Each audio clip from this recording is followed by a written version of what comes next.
many describe him as a transformational leader. He started the Ghana Boundary Commission from the veranda of his house at Birmingham, and today that institution has become a force to reckon with, mentoring other boundary commissions across Africa.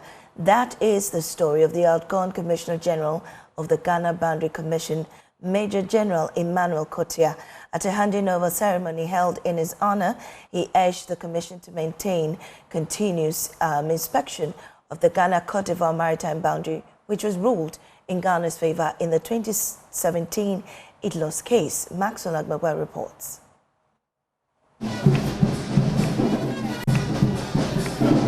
Major General Emmanuel Kotia at an event marking African Union Border Day organized in collaboration with Cote d'Ivoire. He proceeds to plant trees, something he's deeply passionate about. What began from his veranda at Birmingham has now grown into the Ghana Boundary Commission. Under his leadership, it has earned recognition across the continent, mentoring several African nations seeking to establish or strengthen their own boundary commissions. He shares the story of how it all started.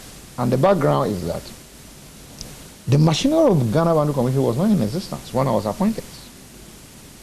In a more humble way, I started operating from my veranda in my house at Labadi Villas in Birmingham. And it was from there that we wrote letters, printed letters, making so many requests that we got various resources to establish the Boundary Commission, including where we are occupying today. That is the modest way that we started. But it's one of the strategic entities of Ghana that we have not paid attention to.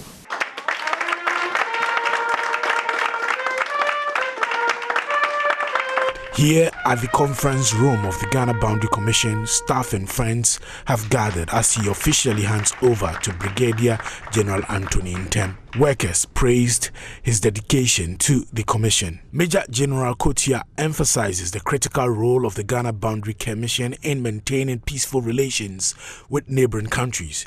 He recounts an incident where Ghanaian security agencies accidentally strayed into Burkinabe territory but were quickly corrected thanks to the commission's timely alert.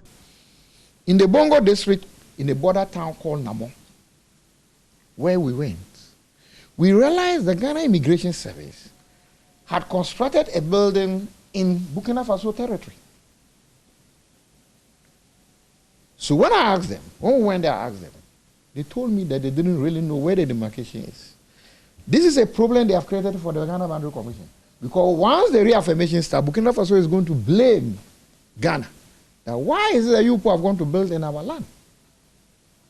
So, the advice to all security agencies who operate along the boundary is that once you are going to do any construction, you need to, along the boundary, you need to defer whether Ghana Immigration Customs or the Ghana Armed Forces, defer to the Ghana Boundary Commission so that they will clearly show you the definition of the boundary. He's urging the new administration to continue regular inspections of Ghana's western maritime boundary with Cote d'Ivoire. In 2017, the International Tribunal for the Law of the Sea Itlos ruled in favor of Ghana in a long-standing maritime dispute. For the very first time in April, we were able to convince the Ivorians for us to do a joint inspection.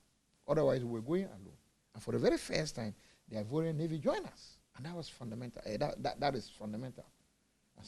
We think that that is something that I broken because since the Itlos ruling was passed, the ruling was given, we've not had the opportunity to confirm whether both countries adhere to the ruling on the international boundary line. Oil exploration companies can stray their way either into Cote d'Ivoire or into Ghana. Fishing activities can stray.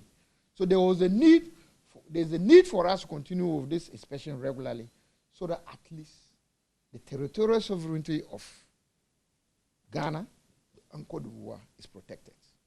And that there will not be any disputes arising out of the international maritime boundary line that has been defined by the international law of the Sea Tribunal. Reflecting on his tenure, Major General Kotia notes that many border disputes with Ghana's neighbors were resolved under his administration. The remaining issue, he says, is the maritime disagreement with Togo. He remains optimistic that a resolution will open up the Keta Basin for national development. We have been able to resolve so many petty disputes along our international maritime and land boundaries. However, one of the key outstanding disputes to resolve is the Ghana-Togo maritime dispute. I want to say that that issue has been escalated to the level of the head of states. And probably there may be meetings to be able to resolve it at that level. It is important that steps are taken to resolve that dispute as soon as possible so that at least the Keta Basin can be open for exploration and other activities investment activities as soon as possible. The new Commissioner General, Brigadier General Anthony Ntem, called for continued support for collaboration from staff and stakeholders to advance the Commission's mandate. We shall continue to advance the mission of the Commission with integrity, transparency, and a strategic foresight. This journey is not one to be walked alone. I look forward to the continuous support of all.